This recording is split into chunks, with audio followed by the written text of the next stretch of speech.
Alhamdulillah, alhamdulillah wa syukurillah.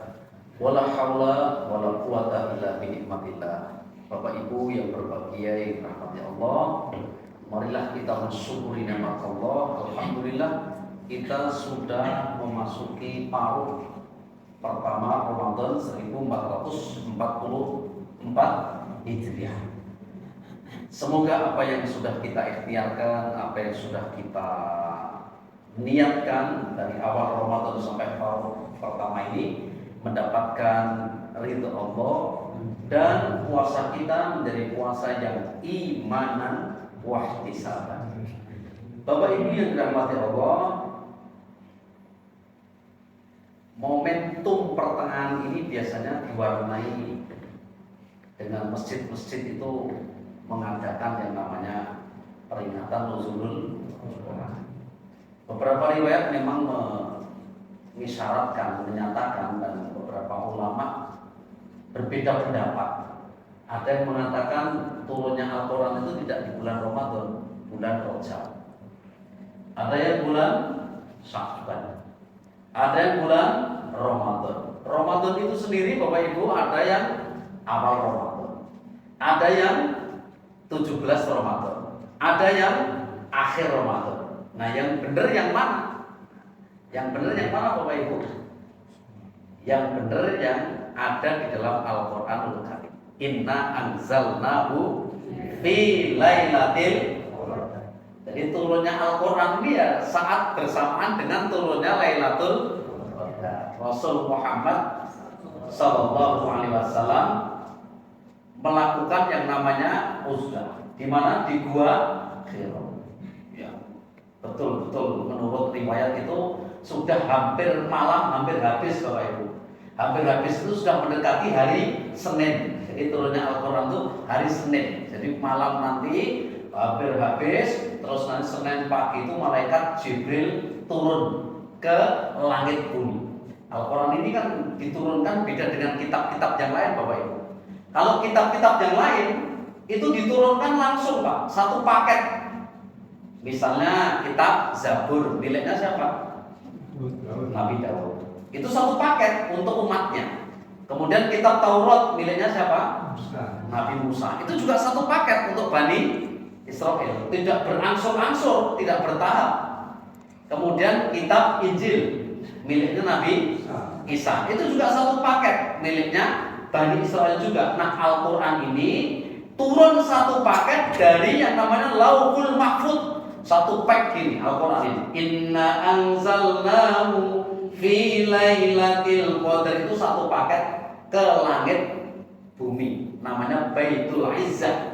Dari Lauhul Mahfuz satu paket Al-Quran turun ke Baitul Izzah. Dari Baitul Izzah ini diturunkan ke Rasul Muhammad sallallahu alaihi wasallam berangsur-angsur, bertahap sesuai dengan kebutuhan umatnya. Ini hebatnya Al-Quran seperti itu Bapak Ibu. Nah, orang di luar Islam juga banyak punya kitab. Orang Hindu punya kitab apa Bapak Ibu? Beda. Orang Buddha punya kitab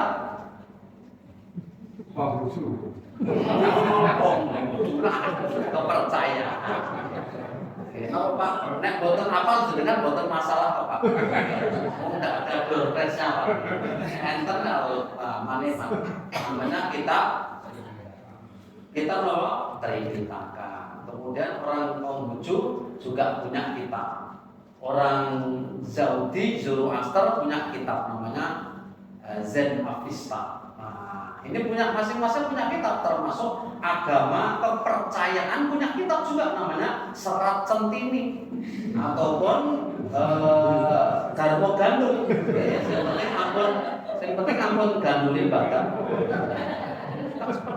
Punya kitab masing-masing punya. Nah, bedanya di mana? Bedanya kalau kitab Al-Quran ini Bapak Ibu sekalian diturunkan bertahap menjawab tantangan umatnya ketika itu dan punya ciri khusus.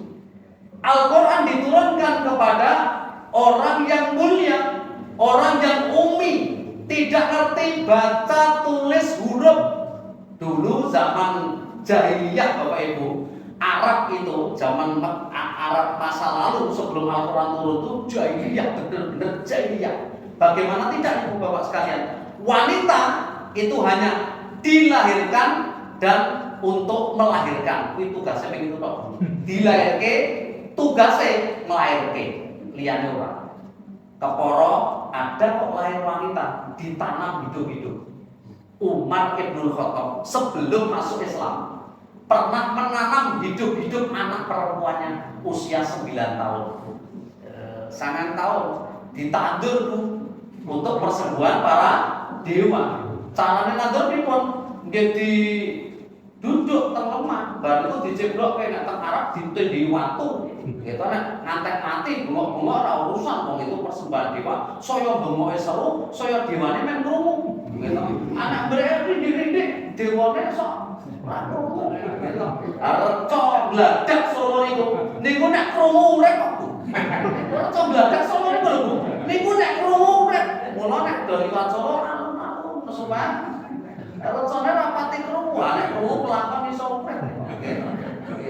Maka dari itu jahiliyah, maha jahiliyah, ketidakadilan di mana-mana, ya, yang namanya penistaan wanita, pembunuhan di mana-mana, bahkan yang namanya tegaknya kebenaran itu hampir dikatakan mustahil. Siapa yang kuat, dialah yang berkuasa. Yang nasabnya tinggi, menguasai dari yang nasabnya rendah. Orang tindas menindas, orang kekejaman di mana-mana, yang namanya ketidakadilan merajalela. Maka turunlah Al-Quran berangsur-angsur. Iqra bismi rabbik, bacalah atas nama Tuhanmu. Wahai Muhammad, Muhammad tanya, bagaimana saya harus membaca? Langsung, Iqra ya Muhammad, bagaimana saya harus membaca? Iqra ya Muhammad, bagaimana saya harus membaca? Rasul Shallallahu Alaihi Wasallam dituntun pelan-pelan oleh malaikat Jibril. Ini membuktikan bahwa Al-Quran bukan karangan manusia. Maka ketika itu Al-Quran menjawab semua tantangan ini. Nah, yang membedakan apa tadi Al-Quran dengan kitab yang lain, tidak ada campur tangan manusia. Yang kedua, Al-Quran ini adalah kitab yang benar-benar sesuai dengan fitrah manusia. Apakah menikah itu sesuai dengan kodrat manusia? Sangat sesuai. Kalau tidak menikah berarti tidak sesuai. Nah, Al-Quran ini malah suruh menikah. Fankihu ma tobalakum minan nisa masna wa thulatha wa ruba. Jadi Al-Quran ini sesuai dengan fitrah manusia. Lalu Al-Quran kok malah mewajibkan manusia tidak menikah. Kulo tak prei wae dadi wong Islam. Lah kejubu ngampet Bu. Rong minggu ora ngono ning sirah ngene iki rasane ceput-ceput. Poso niki seminggu, Mas, aku ora poso ya, Mas. Waduh, lah ngopo? Lagi. Bab niku arep poso, anake prei cah loro-lorone. Arep repot ta Bu? Bengi turune ke wengen, bapak ibune mesti turu ke wengen ngampet ket saiki niki. Niki rasane panas teng nggon-nggon ngeten niki. Omongan apa ora beneran. Lah dijak omongan bener wis sak usuk wae. Kontarkan aku rasa mikir bae iki kok. Tak putuske mergo bener-bener kok. Iki polas di. Niki kula repot. Lah Al-Qur'an ini ya namanya kitab yang sangat sesuai dengan fitrah manusia. Menungso lagi kon ngono ora kuat. Puasa itu juga sesuai dengan fitrah manusia. Sahur pakai buka. Nek kon poso ngebleng, kaya kitab-kitab surat Centini, poso ngebleng, poso ngrawat, prei wae. Ngebleng sih, 3 dina ya kon Ramadan. Gitu. Alage 12 jam wis teng-teng wis propot-propotan. Lah kula niku ngingeti pitik liwate sing tak bangke wis tongseng. Tongseng enak banget yo pitik ngene iki. Lah sesuk Pak ditongseng nek bodo ya apa ayam. Niki mau kimin medunke klopo. Ngantri kula rasane teng tenggorane kok wis degan menyar niki. Aku kula ngingeti niki wau kerja bakti kali anak kula nyingkirke bekas botol sirup marjan. Niku kula kali anak kula ngeten iki Pak Le. Nah iku gawe es buah marjan nak buah to. Niku lagi ngerti sing jenengane botol kosong merek marjan bayangane wis Le. Mungkin nek semua buah ini kok pakai macam apa enak Pak. Nah iki kosong kabeh Pak. Ya sesuk tuku kok mau digawani saka Jaya perang. Ini ya ora mungkin ya beliau kita ora disiapke ayo. Inilah Al-Quran. Ini Al-Quran sesuai dengan apa yang namanya fitrah manusia. Itu baru nikah sama sholat, belum yang lain-lain. Musyawarah, sosial, budaya, ekonomi, malah piknik saja. Al-Quran itu mengatur loh. Piknik itu. Wa makanal mu'minina yaghfiru kafa walau lana faramin kulli firqatin thaifa. Sebagian manusia mbok ana sing rono, mbok ana sing rono, ning yo ana sing nang omah. Wong arep rono-rono diatur Al-Qur'an namanya healing. Zaman sekarang namanya healing. Healing nang gajah wong. Healing apa? Ini jenenge healing kan. Healing itu tempat-tempatnya. Oke, maka dari itu Al-Quran. Yang ketiga, Al-Quran ini kitab yang istimewa. Mengapa Bapak Ibu sekalian istimewa? Karena di dalam Al-Quran ini benar-benar membahasakan kitab induk. Al-Quran ini contoh nih. Enten Al-Quran ya, misalnya Al-Quran. Ini misalnya Al-Quran ya, Al-Quran. Ini diterjemahkan kemanapun, bahasa Al-Qurannya ini masih ada. Nggak tahu. Kalau yang lain diterjemahkan ke Indonesia, jadi kitab Indonesia. Yang lain diterjemahkan ke Inggris, jadi kitab suci Inggris. Kalau Al-Quran doa diterjemahkan yang diwai bahasa Arabnya itu sama. Ono wong Fatihah wani rubah. Allahu Akbar waladhdallin minas syaitonir rajim alhamdulillah. Ono sing wani? Ya sing wani enten. Kenapa diciduk karo polisi di penjara pelecehan Al-Quran? Langsung maca Allahu Akbar mulai gitu. Bismillahirrahmanirrahim. A'udzu billahi minasy syaithanir rajim. Qul ya ayyuhal kafirun, qul ya ayyuhal kafirun, qul ya ayyuhal kafirun. Allah Akbar. Karena sing kok bismillah kok ta'awud terus kafirun. Bar niku alladzi yuwaswisu fi sudurin nas. Masih mati. Enggak ada yang berani. Mengapa? Inilah yang disebut kitab suci. Enggak ada Pak. Sing neko-neko mbok kleru sak titik rekonangan Al-Qur'an iki. Napa melih ngerubah huruf. Wong kula niku nek ngaji ngoten niku alif lam mim tilka la raiba fi. Kira-kira jenengan langsung imame petok iki. Oh iya rasa tak bener ke ben sing penting gak rampung. Apa ngoten niku jenengan? Wes pasti kita subhanallah, kalau enggak ya dzalikal kitabu la raiba fihi hudan lil muttaqin alladzina terus dibenerke ra kok alladzina yubro kuwi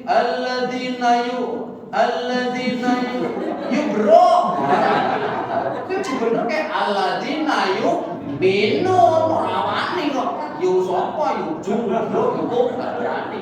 Inilah keistimewaan Al-Quran, enggak boleh orang membaca sembarangan. Bapak Ibu sekalian, meskipun anak kecil, pecah cilik wae terus ngene, ra apa-apa lek didiskon kowe cilik to, ora hafal wae ngasih ra apa-apa langsung wae diwaca sae langsung wae, enggak boleh. Pecah cilik terus amma yatasaalun rasa anggo ngamal langsung tasak wae langsung. Ditasak kuwi jenenge.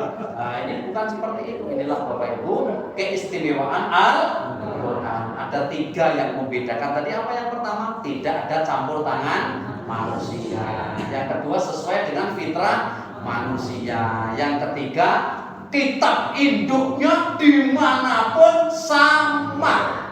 Wes ngantek Al-Quran cilik jenenge Istanbul, ngantek Al-Quran gede banget sampai niki padha kabeh. Cekap semanten pas jam 19.57 menit. Sampai sing 3 menit tinggi mitir kilat nggih. Monggo ingkang badhe ngimami monggo. Nggih, kula sebabnya mengke ngimami, kula niki janjane mboten ngimami niki wong. Nek gandeng kalih Syekh Mursyid niki ora musisan. Ya terus kula pikir-pikir ya wis aku suku vakum bae. Ya asline mau mengke dalu niku tarweyan mosok arep pinter pindho. Nah, mboten oleh. La witro tidak ada salat witir dalam satu malam witroni 2 kali witir. Tidak ada nek wis witir mungkin dengan ampun niter melek. Kon niter pripun Pak? Ya mengke salat 2 rakaat, salat napa, salat hajat, napa salat tahiyatul masjid, napa salat sunah, syukur wudu, ampun apa sebentar tak niternya yo lek mau anu tahajud nggih mboten sangat lho. Ngapunten Bapak Ibu, matur nuwun mugi jenengan pun paringi kesehatan, kesehatan lan tutup anginipun nglampahi ibadah Ramadan. Makatan akhirul kalam. Wabillahi taufiq wal hidayah ala kullikum. Assalamualaikum warahmatullahi wabarakatuh.